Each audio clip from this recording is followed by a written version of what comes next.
Hello viewers, you're welcome back. As promised that we are going to give you someone who is going to educate us on how to live outside and how to even prepare ourselves before going. I have with me here Lyrical, Mr. Lyrical, who is here to educate us. So bro, you are welcome to this channel. Thank you, bro. Alright, you know, as we all know that living outside this country or living outside Africa is kind of comfortable and it's easy to make it in life. That's how you think, though. Yeah, that is how we see it down here. Yeah, sure. Yeah, so we want you to take us through that. How does things happen out there? And it's like we have a series of questions that we are going to ask you. So our first question is here, like, how does someone prepare? I mean, how does it cost for someone to leave from Ghana to Europe? How does it cost approximately? We don't need the actual figure. You can't get it back. Sure. The approximate figure. All right, this is a very nice question because I've been getting questions from different people. So I think this one opportunity for me to, tell them how to, actually prepare for all those things. So when it comes to the cost, I can't specifically, pinpoint a figure. You understand? Sure. Because it depends on the country you're going, and then it depends on the background too, and it also depends on the agent or the person who is doing the connections for you. Oh, okay. You understand? Okay. Because some people will try to, consult some agent to do everything for them. Okay. And then some of us will want to do everything by ourselves. Okay. You understand? Because I know someone who went to Canada with just 6,000 Ghana cedis. Wow. All the process, yes, all the process. Wow. Like stamped up to 6,000 Ghana cedis. Wow. But not all people had that opportunity. Sure. I just know only one person who did that. Okay. You understand? And then we also have different routes that you can use to travel. People travel with 10,000 euros. Okay. People travel with 12,000 euros, 10,000 pounds, 8,000 pounds, depending on the routes that you are using. Okay. So I can't just pinpoint that this is the amount that you have to use or this. Okay. But all I know is you have to be very prepared when it comes to the financial things. Okay. Right. So with all this, is it good to find an agent to travel through that, or you have to do everything by yourself? Which one is the best? So for someone who wants to school outside, I would advise you to go with an agent. But if you think you can't do everything by yourself, you can go for an agent. Okay. The reason why I'm telling you not to go for an agent is if you can read and then comprehend, okay, then you should be able to do everything by yourself. You understand? All right. Because the person that you're going to see to do all those things it's a person like you. It's a human being like you. So if he or she can do it for you, that then you can also, sure, so far as you can read and then comprehend. Very true. Because when you go, the person doesn't, find all those documents for you. Okay.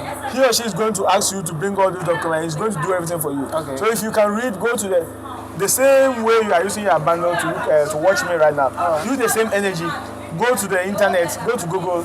Start searching how to apply to schools in Canada, how to apply to schools in Europe, how to do this, how to apply for visas, how to answer some visa questions. Understand? Okay. You can do all those things, and then people who, like let me say, agents who always apply for people also learn as well. If they don't learn, they can't do it for you. Exactly. Understand? So exactly, my advice for all those people is just do your research. If you can read and then understand, then read and then do everything by yourself. You understand? But if you can't, you have good agents. I'm not spoiling any agents in the way. Sure. We have good agents, but I have people who went through agents.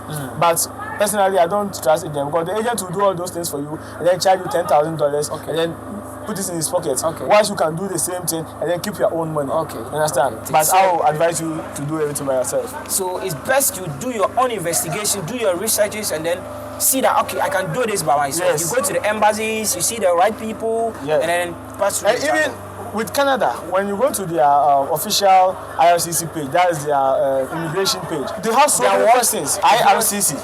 Yes, their immigration page is called IRCC. Okay. That's where you apply for your visa, okay, and then they have so many questions that they've answered them over there. So if you're having some questions that you don't understand, just go to their page. Okay. Search for those questions, like explore the sites, and then know more about those opportunities, so that you know what you are doing. Okay. You understand? Okay. Because personally, always I tell people that I didn't go through any agent.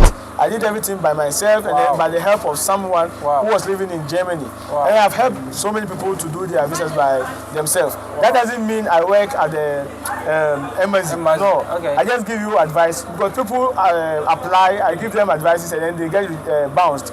People also go through. So sometimes luck also counts. Okay. You understand? Very true. Very true.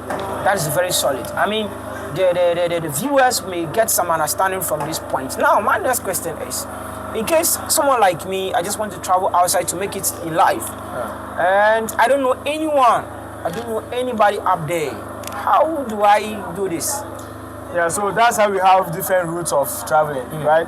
Right now, if I tell someone not to travel because he or she doesn't know anyone outside, the person is going to tell me, I don't want them to travel, I'm discouraging them. Sure. But that's not how it is. Because let me take my dad for example. When my dad was going, he didn't know anyone over there. Okay. But he's able to, settle over there to, but it is not easy. That's what I always tell people. It is not easy. Because looking at what I've been hearing from my dad, it wasn't easy in the olden days, but these days, because of the internet and social media, sometimes you're traveling and then you just meet someone online. Okay. When I was going to Canada, I didn't know anyone. I didn't know any single person in Canada. Wow. But I went there, met friends, and then people came there through me. Okay. You understand? So it doesn't matter, but then you just have to be prepared mentally, financially, physically, and everything. You understand?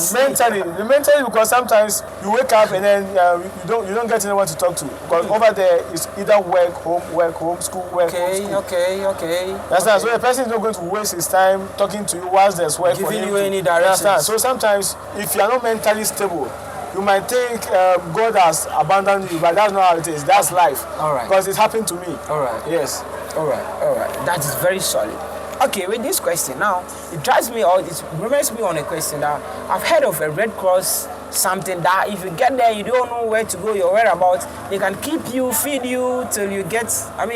How does it operate if truly it exists? Never use that as an excuse, or never use it as a plan when you are traveling. Okay. Especially those who go to Europe, because the Red Cross they are talking about, like it's for those who have been going to Europe through the sea. You understand? Okay. Yes. Okay. So I'll tell you never to add the Red Cross to your plans, because I know people that they bounced back when they were going. They didn't even land. But when you're able to land, you're able to arrive successfully. Sometimes they welcome you very nicely, but it is not as it was. Okay. Sometimes they just welcome for a month and they tell you to find a place and go. Okay. You understand? So who are these people that welcomes you? Okay, so they are, let's say you're going to Spain, and then people they have a name for them. I've forgotten. Okay. But when they come for you guys and they send you, they are the people who make sure you are okay. Okay. They ask you why you are here, why you decided to come through the sea and all those stuff. Okay. Understand? Okay. And then sometimes when you're lucky, you can get your documents right away from them. But it's not that easy. Oh, wow. Normally, those who have been getting the opportunities are those underage. Okay. So when you're underage, sometimes you get. They pity you. You understand? All right. Yes, but if you are old and then they examine you, and then due to what you are saying, they are not convinced. Okay. They might return you. Wow. Or some people always run from them. You understand? Because when you look at how your situation is going, it is not going to favor you. You have to run. Oh wow. You understand? So never add it to your plans when you are traveling. Okay. Yes, that's what I have to say. Right. But they've been helping people. I see. That's what I have to say. You made mention of underage. So what is the age limit that they consider?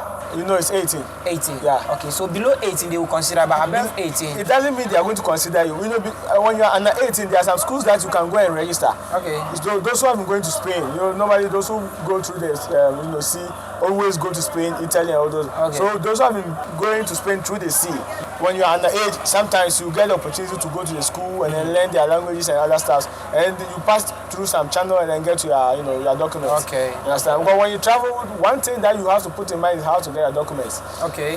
But without your documents, you are not free. You can't even wait. Yes, because over here, if you joke, they'll deport you. Bounce you. Yes. So when they are deporting you in this case, will they take care of your plane ticket? Yeah, no, you don't have to pay anything. Oh wow. Now it's like someone says, I say you're crying the air, yeah, but say you're saying the air for.